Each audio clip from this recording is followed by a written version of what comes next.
हाँ देखिए, आप पढ़ रहे हैं अमूर्त बीजगणित एब्स्ट्रैक्ट अलजेब्रा।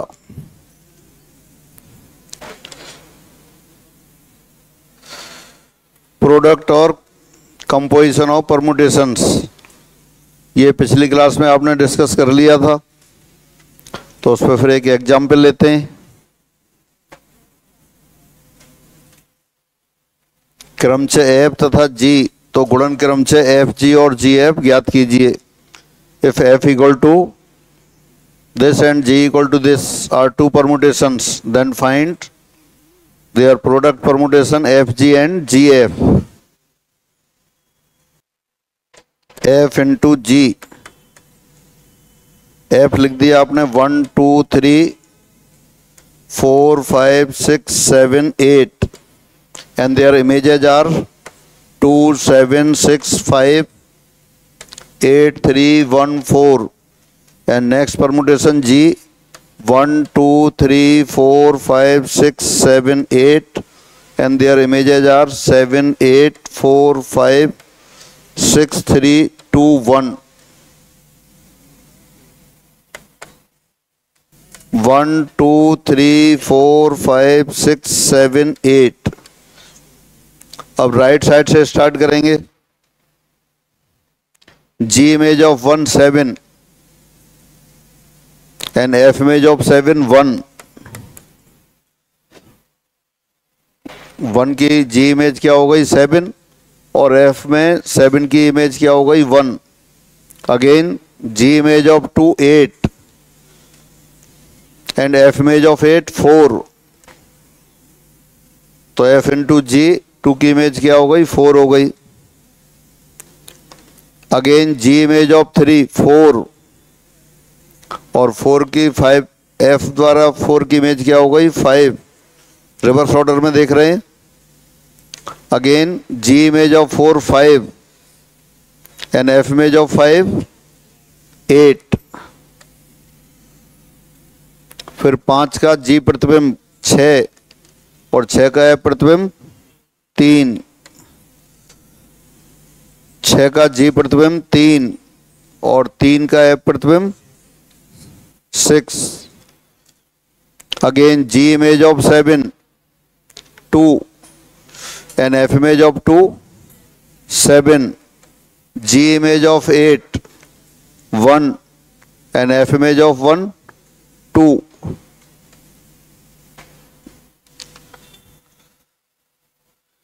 ये F इंटू जी आ गया। Now calculate G into F। इसी तरह से GF कैलकुलेट कर दीजिए।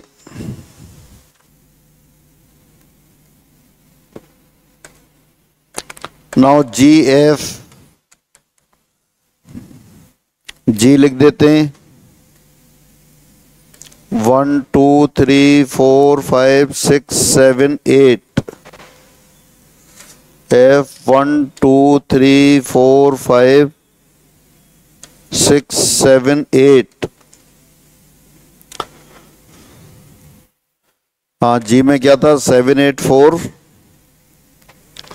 5 6 3 2 1। फिर F के एलिमेंट्स की इमेजेस लिख देते हैं 2 7 6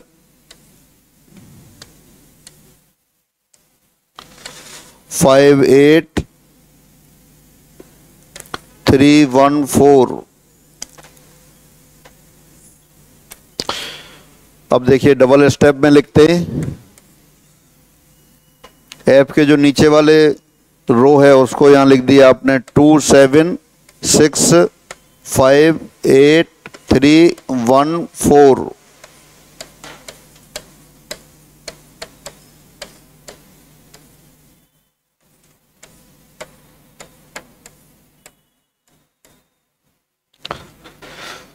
हाँ अब ये जी को दोबारा लिख दीजिए। जी क्या है, यहाँ कॉलम बाय चेंज कर रहे हैं अपन। इमेजेस सारी वही रखनी है। 2 की जी इमेज क्या है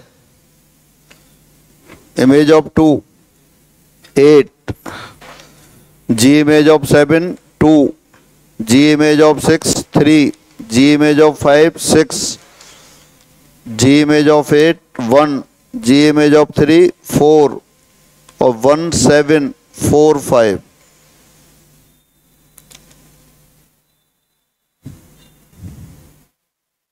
जैसा कंपोजिशन ऑफ फंक्शन था बिल्कुल उसी तरह से चलता है। अब रिवर्स ऑर्डर में लिख दीजिए फिर।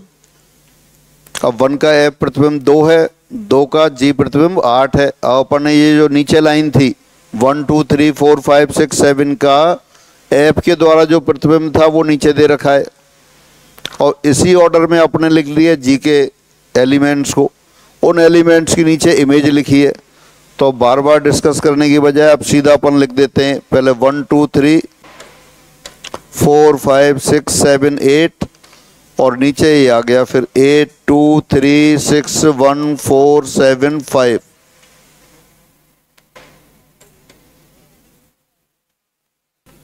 हाँ, बाकी ये बीच वाली लाइन लिखने की बजाय आप डायरेक्ट भी लिख सकते थे।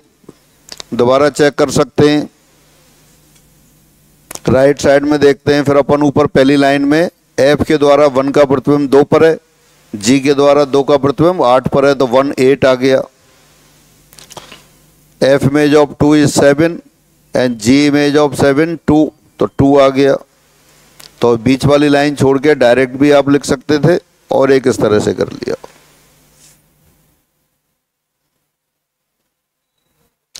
बार बार काम आता है, एग्जाम में भी आ जाते हैं, बेहद आसान है। फिर भी कोई कंफ्यूजन हो तो आप पूछ सकते हैं। Question 69 page number 40। Alpha beta दे रखा है तो अल्फा इंटू बीटा पूछा है। आंसर में डायरेक्ट देख सकते हैं या आप अलग से कैलकुलेट कर सकते हैं। अल्फा पहली row 1 2 3 4, second row 2 4 3 1। Beta first row 1 2 3 4, second row 4 3 1 2। Alpha beta तो बीटा के से चलते हैं। बीटा में 1 का प्रतिबिंब 4 है, अल्फा में 4 का प्रतिबिंब 1, तो ये 1 1 आ गया। ऑप्शन में देखें, एक ही ऑप्शन में 1 का प्रतिबिंब 1 आ रहा है तो यही आंसर आ गया। आगे चेक करने की जरूरत ही नहीं है। देखिए आंसर यही आ रहा है क्या। एक टर्म की कैलकुलेशन की, बीटा के द्वारा 1 का प्रतिबिंब 4 पर और अल्फा के द्वारा 4 का प्रतिबिंब 1 पर, 1 1। चारों ऑप्शन में देखा 1 1, एक ही ऑप्शन में दे रखा था तो आगे अपन फिर प्रोडक्ट नहीं कर रहे, तो पहला 4th ऑप्शन आ गया। हाँ, बाकी आप इसे लिख सकते हैं। अब दोबारा लिख लें इनको। बीटा के द्वारा 2 का प्रतिबिंब 3 पर, अल्फा के द्वारा 3 का प्रतिबिंब 3 पर, तो 2 3 आ गया। फिर बीटा के द्वारा 3 का प्रतिबिंब 1 पर, अल्फा के द्वारा 1 का प्रतिबिंब 2 पर।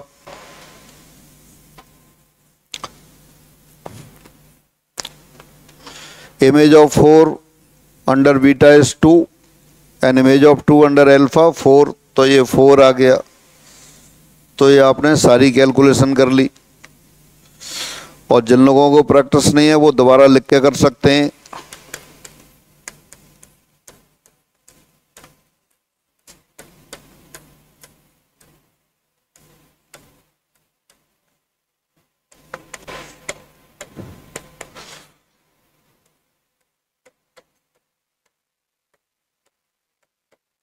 बीटा में जो सेकंड रो है, अल्फा में फर्स्ट रो, सेकंड बीटा की सेकंड रो वाले एलिमेंट लिख दिए।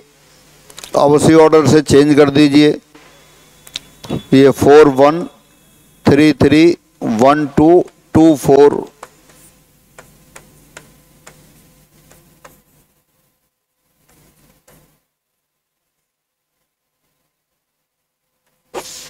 आपको डायरेक्ट ही लिखना है।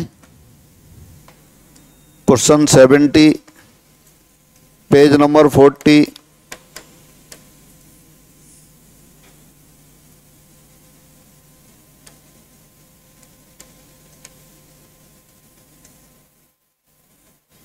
एफ और जी दे रखे, तो आपसे फिर एफ जी पूछा है।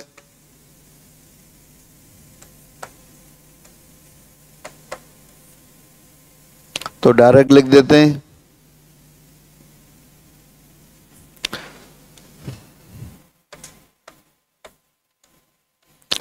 जी के द्वारा 1 का प्रतिबिंब 1 पर है, एफ के द्वारा 1 का प्रतिबिंब 2 पर आ गया। जी के द्वारा 2 का प्रतिबिंब 3 पर है, एफ के द्वारा 3 का प्रतिबिंब 1 पर आ गया।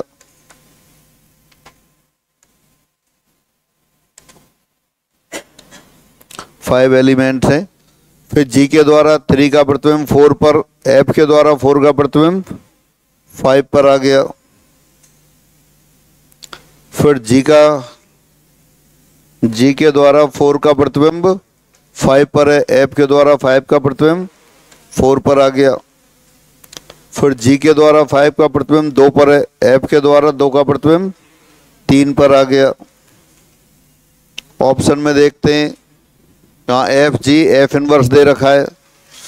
इनवर्स जो परमुटेशन क्या है, एक ही आच्छादक फलन है। इनवर्स अभी अपन ने पढ़ा नहीं। हाँ, तो इनवर्स में जैसे एक ही आच्छादक फलन में होता है, ए का प्रतिबिंब बी है तो बी का प्रतिबिंब एफ इनवर्स के द्वारा ए पर आ जाता है। तो अगर एफ इनवर्स लिखेंगे यहाँ कितना आ जाएगा, नीचे वाली लाइन ऊपर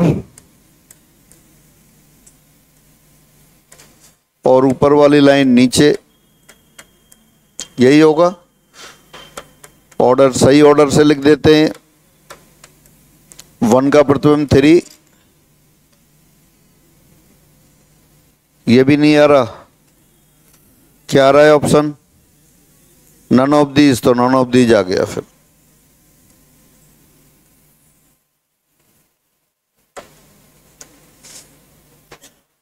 तो प्रतिलोम क्रमचय इनवर्स परमुटेशन, किसी भी समुच्चय पर परिभाषित 2 क्रमचय हैं एफ और जी, एक दूसरे के प्रतिलोम क्रमचय इनवर्स परमुटेशन कहलाते हैं यदि दोनों का गुणन तत्सम क्रमचय हो, आइडेंटिटी परमुटेशन हो।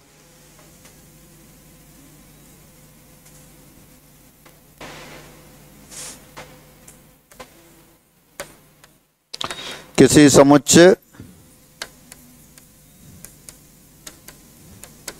ए पर परिभाषित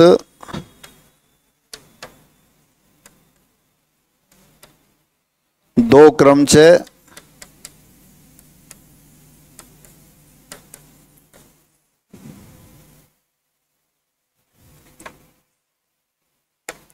परस्पर प्रतिलोम क्रमचय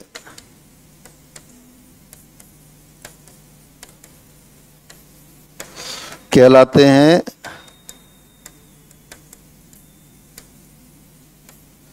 यदि इनका गुणन क्रमचय तत्सम क्रमचय हो।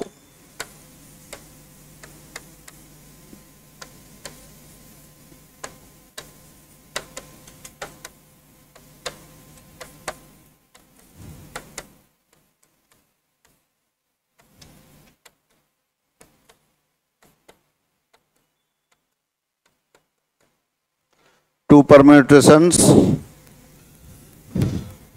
defined on a set, say A, are said to be inverse permutation of each other if their product is identity permutation.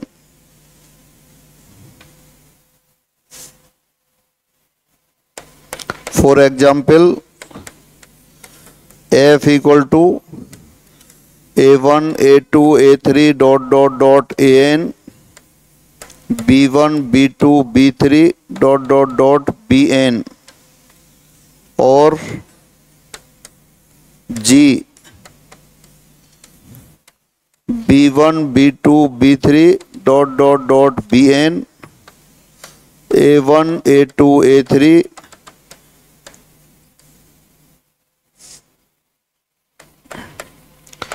एक दूसरे के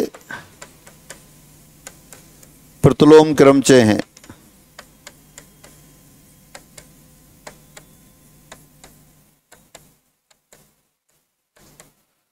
क्योंकि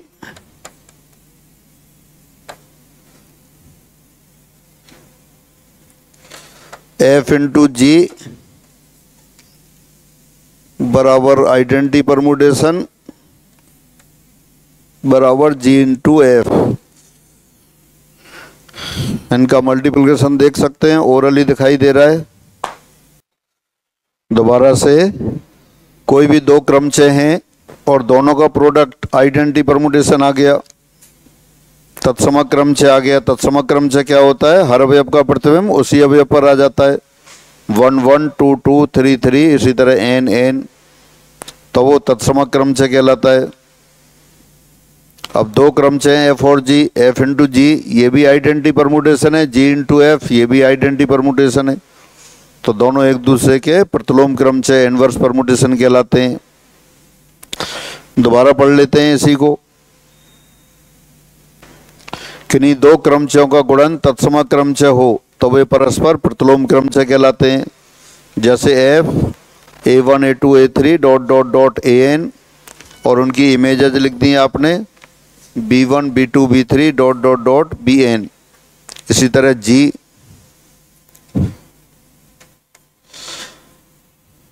जी में लिख दिया पहले आपने v1 b2 b3 dot dot dot bn,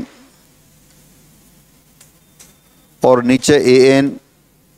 देख सकते हैं f के द्वारा a1 का प्रतिबिंब b1 पर है और g के द्वारा b1 का प्रतिबिंब a1 पर है।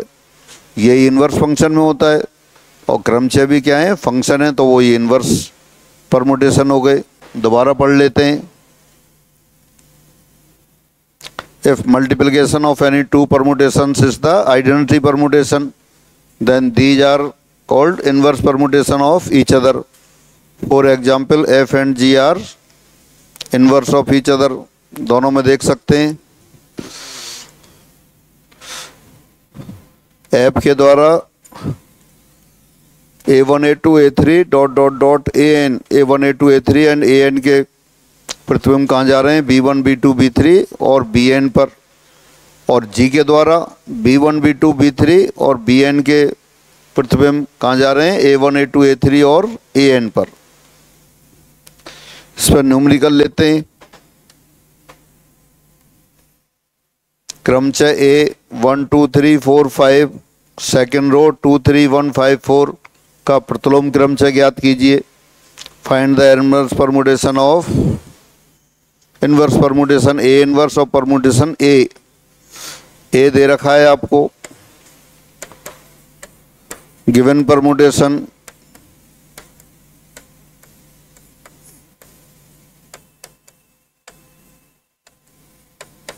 इसका प्रतिलोम क्रमचय ए इनवर्स, नीचे वाली रो को ऊपर लिख दिया 2 3 1 5 4, नीचे 1 2 3 4 5। अब कॉलम बाय चेंज करके रख देते हैं।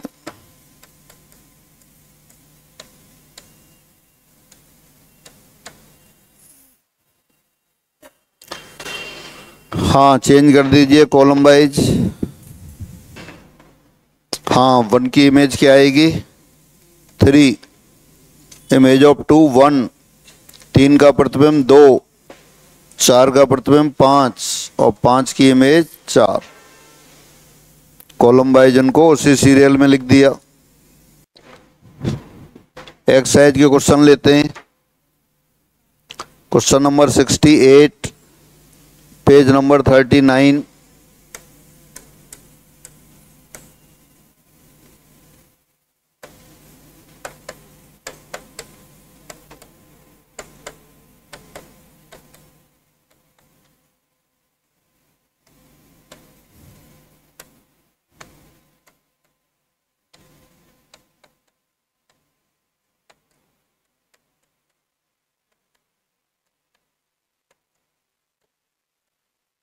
अलग से लिख सकते हैं या डायरेक्ट आप ऐसे ही चेक कर सकते हैं। नीचे वाली रो ऊपर, ऊपर वाली नीचे, या बिना लिखे लिख सकते हैं आप। जो क्रमचय दे रखा है 1 का प्रतिबिंब कितना है उसमें 1, तो प्रतिलोम में भी 1 का प्रतिबिंब 1 आ जाएगा। 2 का प्रतिबिंब कितना है? जो दे रखा है 3, तो इनवर्स में 3 का प्रतिबिंब 2 आ जाएगा। 3 का प्रतिबिंब कितना है? 4, तो इनवर्स में 4 का प्रतिबिंब 3 आ जाएगा। 4 का प्रतिबिंब 2 है तो 2 का 4 आ जाएगा। ये डायरेक्ट लिख दिया।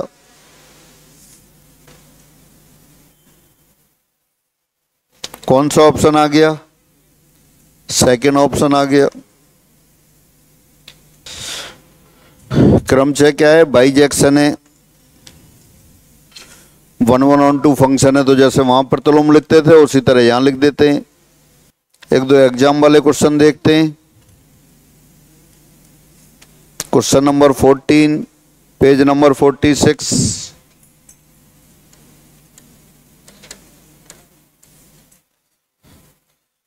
वैसे देख सकते हैं 1 2 3 प्रतिबिंब दे रखे हैं, 2 3 1, तो प्रतिलोम 1 का प्रतिबिंब 2 है, 2 का प्रतिबिंब 1 होना चाहिए। एक ही ऑप्शन में दे रखा है थर्ड, एक एलिमेंट देखने से ही काम चल गया। जो क्रमचय दे रखा है उसमें 1 का प्रतिबिंब 2 है, तो इनवर्स में 2 का प्रतिबिंब 1 आएगा। 2 का प्रतिबिंब 1 थर्ड ऑप्शन में ही दे रखा है, तो यही आंसर हो गया।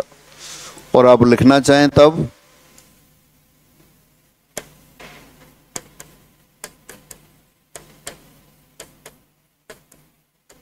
दिए क्रमचय का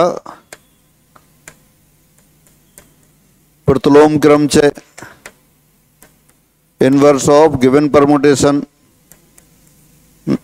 ऊपर वाली रो नीचे, नीचे वाली ऊपर, फिर कॉलम बाय चेंज कर दिया।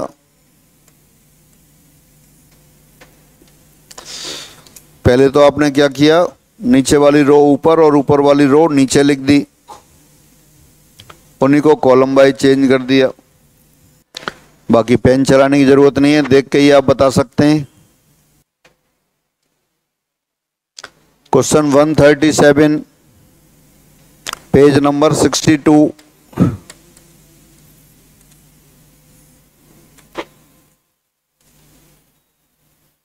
क्रमचय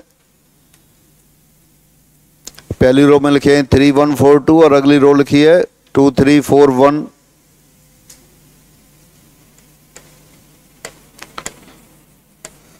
दिए क्रमचय का प्रतिलोम क्रमचय, नीचे वाली रो ऊपर लिख दी, ऊपर वाली नीचे लिख दी। ऑप्शन में सब 2 3 1 4 नहीं दे रखा, 1 2 3 4 है, तो उसी ऑर्डर में चेंज कर देते हैं। 2 3 1 4 कौन सा ऑप्शन आ गया?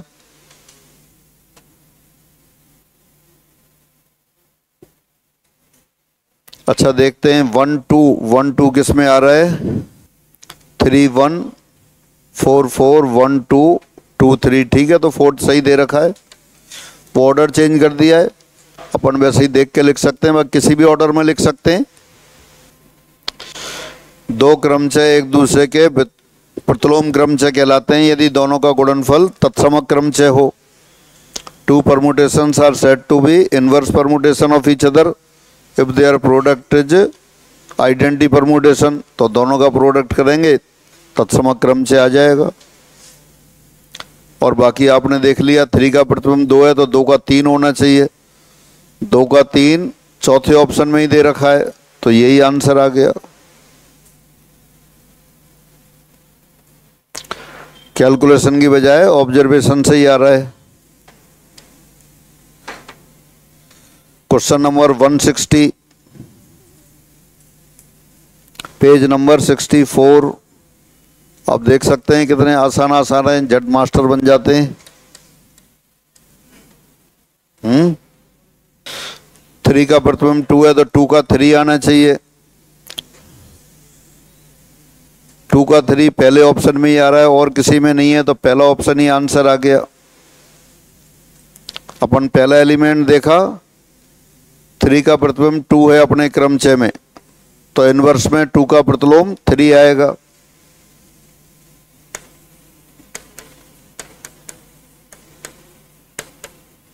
दिए क्रमचय में 3 का प्रतिबिंब 2 पर है, इसलिए इसके प्रतिलोम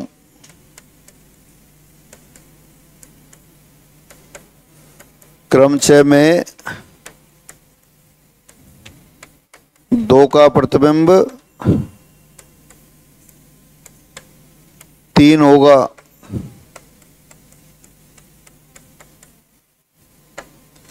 और किसी ऑप्शन में 2, 3 दे रखा है? नहीं दे रखा।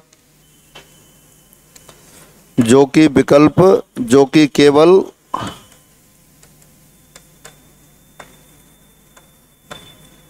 विकल्प 1 में है,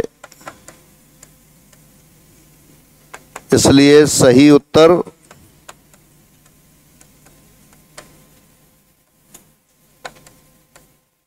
विकल्प 1 है।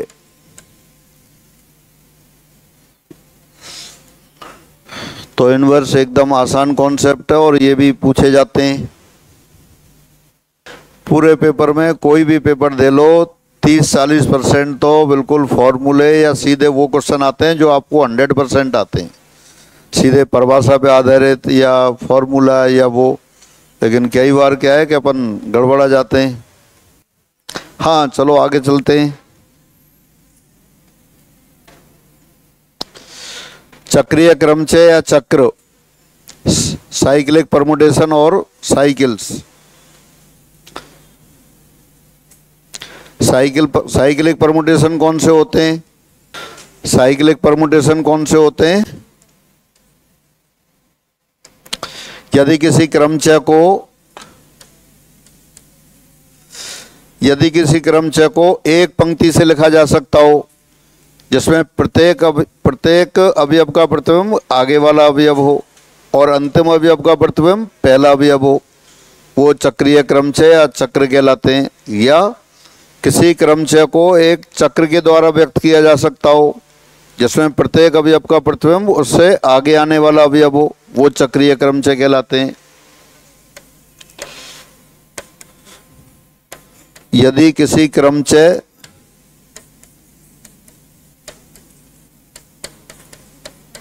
को एक पंक्ति या चक्र द्वारा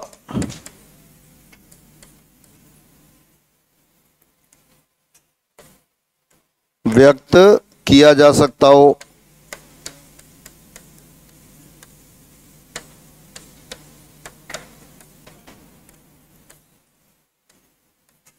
पंक्ति में प्रत्येक अवयव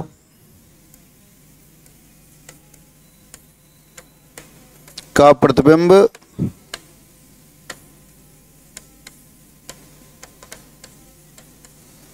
उसके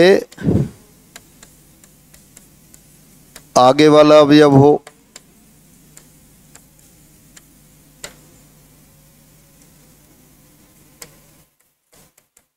एवं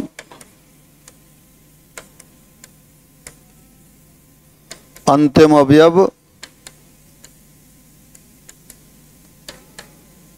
का प्रतिबिंब पहला अवयव हो।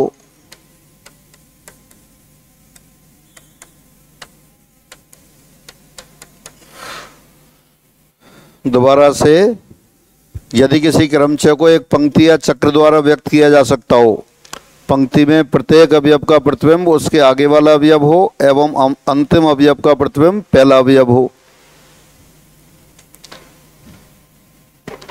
चक्रीय क्रमचय या चक्र कहलाता है।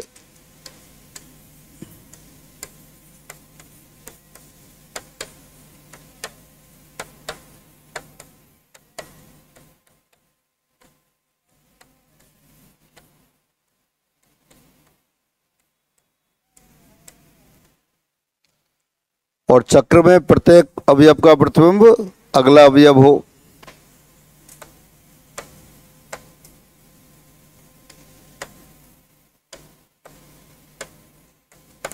चक्र में प्रत्येक अवयव का प्रतिबिंब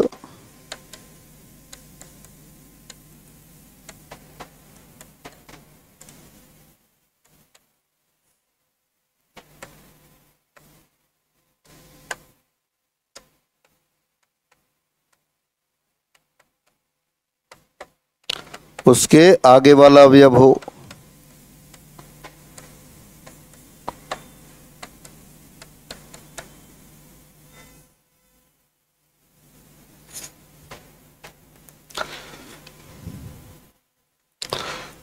If a permutation can be expressed by a line or by a circle in which every element is the image of its preceding element and image of last element is first element, it's called a cyclic permutation or cycle. एक example लिखते हैं, यानी आप लिखना शुरू करें, एक ही line में कंप्लीट कर दें। पहले अवयव का प्रथम, अगला अगले का दूसरा, दूसरे का तीसरा, तीसरे का चौथा, फिर इसी तरह एनवा और एनवे का प्रथम पहला। एग्जाम्पल देखते हैं, क्रमचय,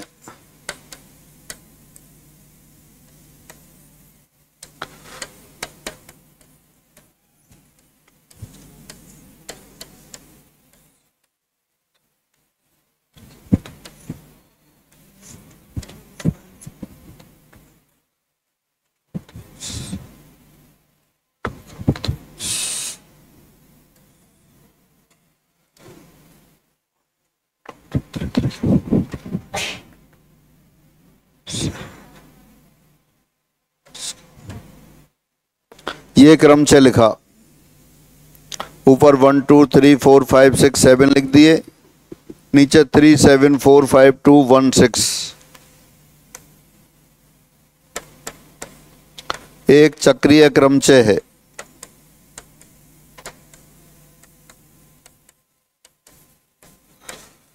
permutation F is a cyclic permutation.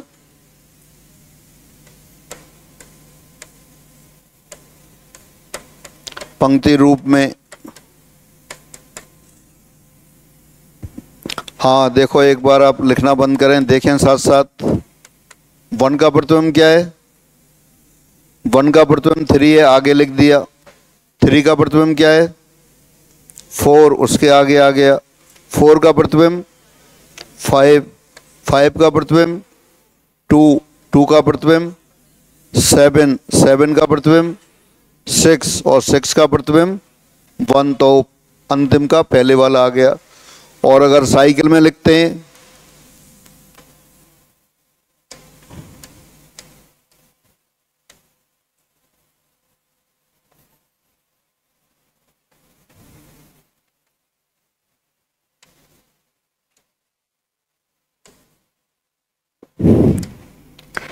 हाँ देखिए कहीं से शुरू कर देते हैं। यहां से लिखा 1, 1 का प्रथम क्या है?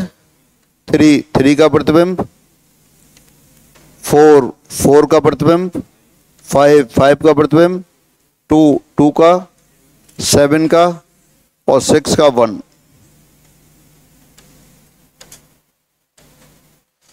तो ऐसे क्रमचय जिनको एक साइकिल या एक पंक्ति से व्यक्त किए जा सकते हो, वो साइक्लिक परमुटेशन कहलाते हैं, चक्रीय क्रमचय कहलाते हैं।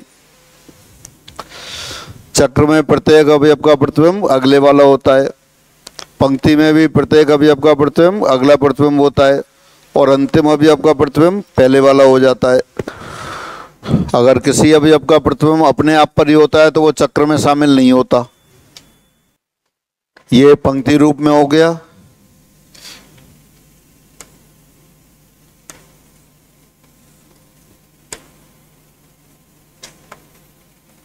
एफ को चक्र के रूप में लिखने पर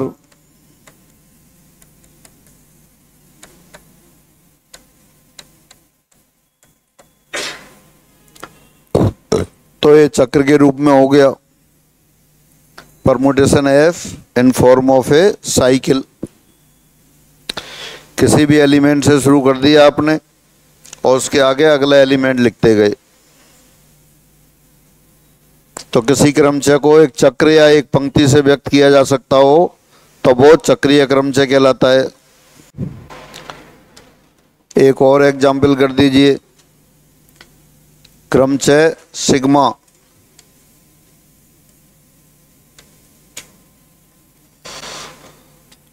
को चक्र के रूप में व्यक्त कीजिए। Express the permutation sigma in form of A cycle.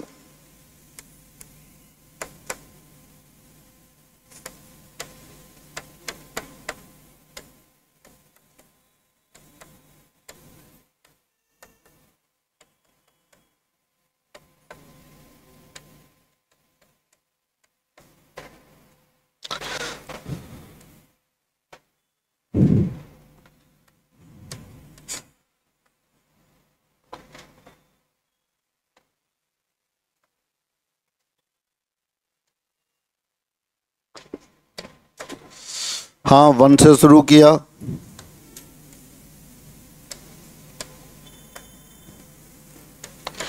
One का प्रतिबिंब 2, 2 का प्रतिबिंब 3, 3 का प्रतिबिंब 4,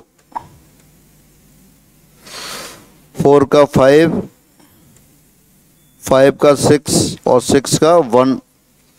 तो ये साइकिल हो गया। और पंक्ति रूप में लिखते हैं आप 1 2 3 4 5 6। पहले अवयव का प्रतिबिंब अगला अवयव, तो जो भी क्रम से दे रखा है उसमें एक एलिमेंट से शुरू कर देते हैं, उसके आगे अगला एलिमेंट लिखते जाते हैं।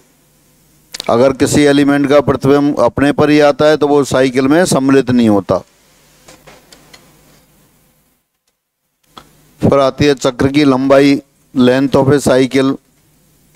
किसी भी क्रमचय को एक चक्र के रूप में लिख दें तो चक्र में जो अवयवों की संख्या है वही चक्र की लंबाई कहलाती है। किसी चक्र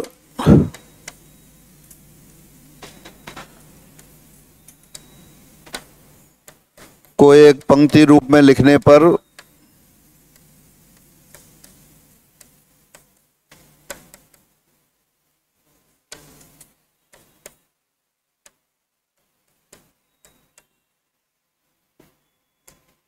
इसमें अवयवों की संख्या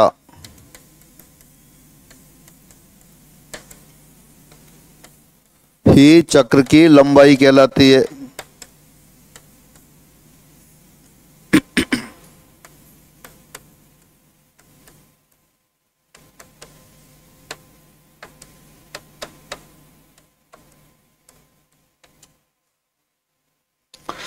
Number of elements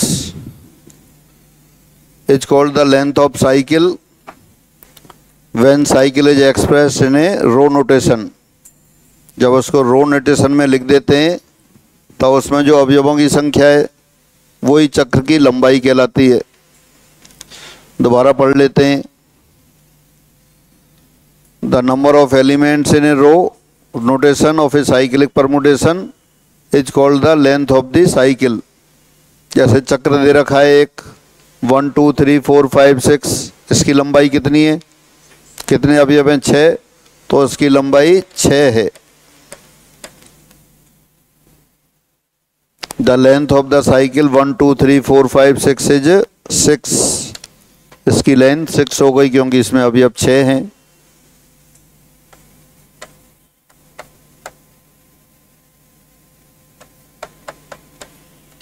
टू 3 5 1 4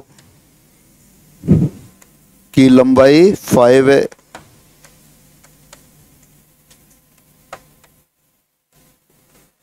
यानी जो भी साइक्लिक परमुटेशन दे रखा है उसको एक रो नोटेशन में लिख लें, आप पंक्ति रूप में लिख लें और रो नोटेशन में लिख देते हैं। रो में जितने अवयव होते हैं वही चक्र की लंबाई कहलाती है।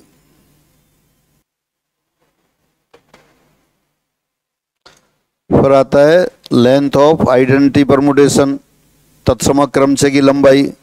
तत्सम क्रमचय में तो क्या होता है, हर अवयव का प्रतिबिंब अपने पे ही आता है तो कोई साइकिल बनता ही नहीं है, तो इसको अपन कहते हैं कि एक लंबाई का चक्र है। Identity permutation is called a cycle of length 1। तत्समक क्रमचय एक लंबाई का चक्र होता है।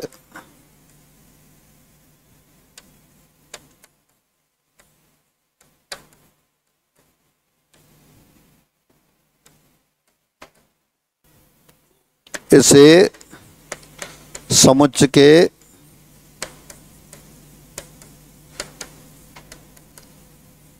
किसी भी एक अवयव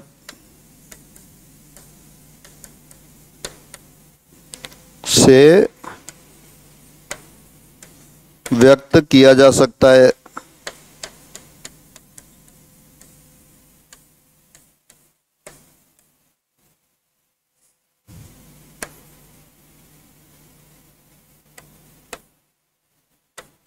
एक एग्जाम्पल ले लेते हैं। समुच्चय ए बराबर 1 2 3 4 5 6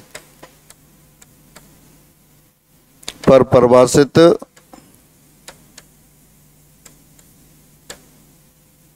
तत्सम क्रमचय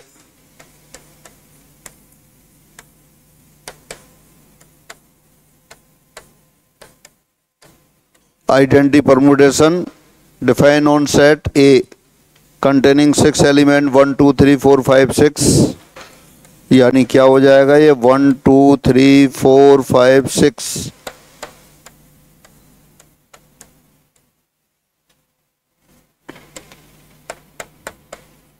को हम संकेत 1 या 2 या 3 या 4 या 5 या 6 से व्यक्त कर सकते हैं।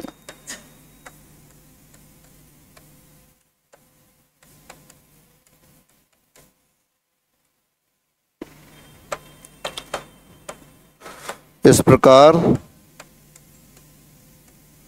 1 इक्वल टू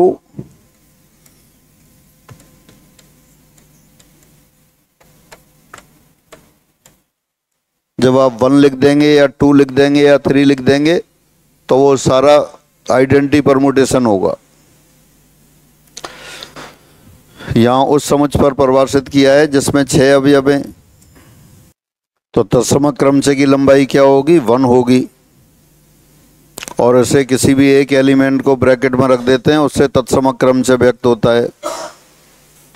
एक आपने समुच्चय लिया जिसमें 6 एलिमेंट है 1 2 3 4 5 6, तत्सम क्रमचय आइडेंटिटी परमुटेशन क्या हो गया 1 1 2 2 3 3 4 4 5 5 6 6, ये आइडेंटिटी परमुटेशन हो गया। इसको शो करना होगा तो कैसे लिखेंगे, ब्रैकेट में 1 लिख देंगे या 2 या 3 या 5 या 6 कुछ भी लिख दें, तो ये आइडेंटिटी परमुटेशन हो गया। उसकी लंबाई 1। दोबारा पढ़ लेते हैं। तत्सम क्रमचय एक लंबाई का चक्र होता है जिसे समुच्चय के किसी भी अवयव एक अवयव से व्यक्त किया जा सकता है। समुच्चय ए बराबर 1 2 3 4 पर परिभाषित तत्सम क्रमचय 1 2 3 4 1 1 2 2 3 3 4 को हम 1 या 2 या 3 या 4 से व्यक्त कर सकते हैं।